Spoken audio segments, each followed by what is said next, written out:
Movie ng Kim Pao, tuloy na sa October. Press conference ng Star Cinema, bakit nga ba nakansela? Mainit-init na balita, Jericho Rosales at Janine Gutierrez, kinumpirma na ang kanilang relasyon.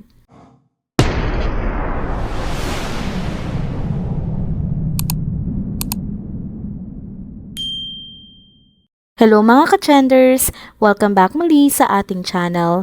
Kung bago pa lamang kayo dito, huwag nang kalimutang mag-like, mag-subscribe at i-hit na din ang bell notification para lagi kayong updated sa mga balitang trending at napapanahon. Ngayong October 2024, isang malaking sorpresa ang naghihintay sa mga fans ng Kim Pao dahil ipapalabas na ang kanilang kauna-unahang pelikula na pinamagatang My Love Will Make You Disappear sa ilalim mismo ng Star Cinema. Matapos ang matagumpay na anunsyo ng kanilang pelikula sa noontime show na It's Showtime, mabilis na kumalat ang mga video ng tambalang Kim Chiu at Paolo Avellino habang sila ay nakikipagkulitan at nakikipagbanding sa kanilang mga fans. Sa naturang video, kitang-kita ang pagiging malapit ng dalawa sa kanilang mga tagahanga, lalo na't hindi nila pinalampas ang pagkakataon na makipag-selfie at magbigay ng personal na oras para sa mga ito. Hindi rin nakaligtas sa kamera ang kanilang kulitan moments kasama ang mga bulilits ng It's Showtime sa backstage. Talagang walang kapantay ang saya at kilig na dala ng Kim Pao, hindi lang sa harap ng kamera kundi pati na rin sa likod ng mga eksena. Isa din sa mga naging paboritong topic ng netizens ay ang kumalat na stolen video ni Kim at Paolo. Sa naturang video, makikita na kahit wala na sila sa harap ng kamera, magkahawak pa rin ang kamay ng dalawa habang naglalakad. Ang simpleng eksenang ito ay nagpasiklab ng kilig sa kanilang mga taga-subaybay na tila ba nagpapatunay na tunay na nga ang relasyon ng dalawa. Hindi maikakaila na ang tambalang Kim Pao ay muling nagbigay ng labis na kilig sa kanilang mga tagahanga. Sa kabila ng pagiging abala sa trabaho, dama ng lahat ang lalim ng kanilang koneksyon at walang duda na ang kanilang pelikula ay magiging isa sa mga inaabangan ngayong taon. Sa likod ng cameraman o sa harap, layag na layag ang tamis ng kanilang samahan na tila ba hindi na kayang itago pa. Ang bawat kilos nila ay nagiging inspirasyon sa kanilang mga fans na patuloy na nagbibigay ng suporta at pagmamahal para sa kanilang iniidolo. Samantala, ang malaking issue din ang naging pagkaantala ng press conference ng nasabing pelikula ni Kim Chiu at Paolo Avellino. Maraming fans, lalo na mga masugid na taga-suporta ng tambalang Kim Pao, ang nagpahayag ng kanilang pagkadismaya sa Star Cinema dahil sa hindi inaasahang pangyayari. Nang ipahayag ang petsa ng press conference, sabik na sabik ang mga tagahanga na mapanood ang kanilang mga idolo na magbahagi ng kanilang karanasan at mga detalye ukol sa kanilang bagong proyekto.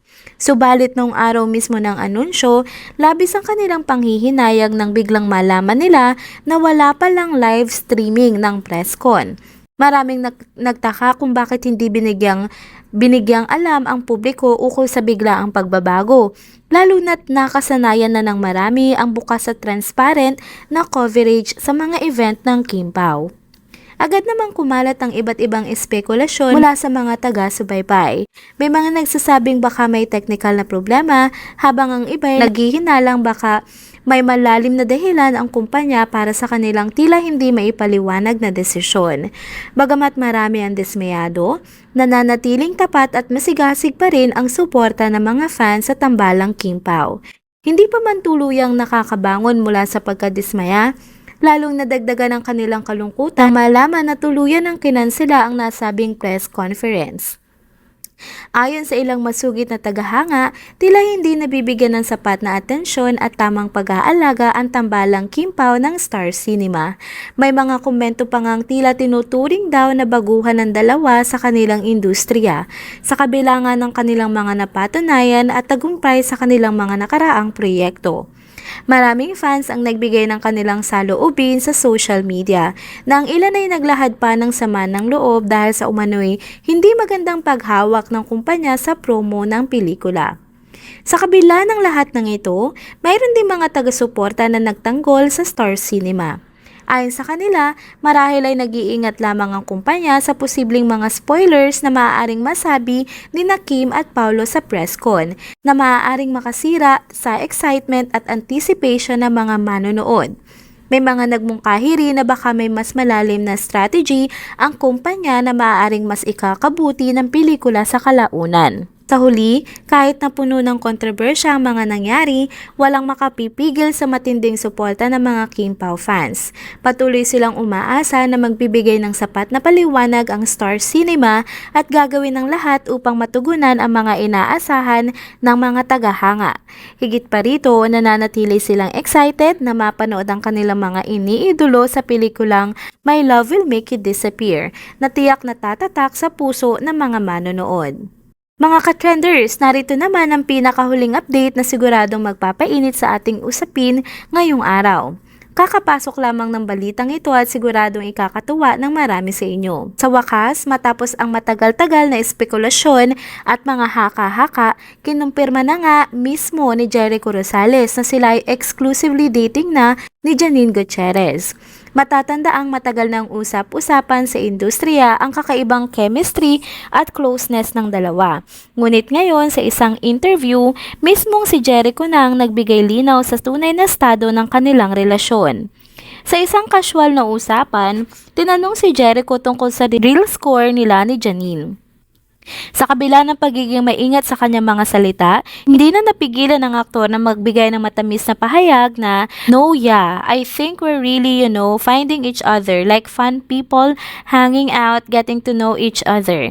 Kapansin-pansin ang kanyang pag-aalangan, ngunit sa huli, tila napagtanto niya na ito na nga ang tamang oras upang ipahayag ang kanilang espesyal na relasyon.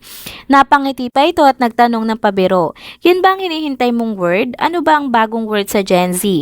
What's the Gen Z Alpha version?" Ang interviewer naman na tila inaabangan din ng sandaling ito ay agad na nagbigay ng salitang eksakto sa hinihintay ng lahat.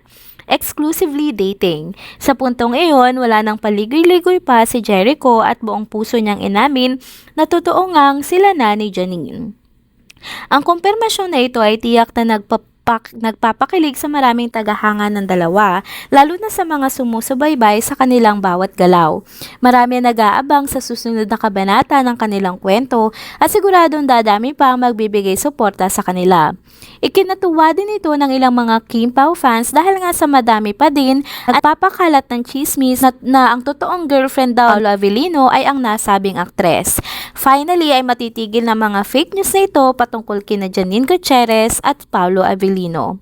Tunay nga na napaka-exciting na mga balitang ito mga ka-trenders at tiyak na ito ang magiging usap-usapan sa mga susunod pang mga araw. And there you have it mga ka-trenders, dito na po muna nagtatapos ang ating isa na namang trending video update. Salamat sa inyong pagsubaybay at pagsama sa akin hanggang sa dulo ng video na ito. Pero bago kayo umalis, huwag niyo pong kalimutang mag-like, mag-subscribe at i-hit na din ang bell notification para lagi kayong updated sa mga balitang trending at napapanahon. See you on my next one. Paalam!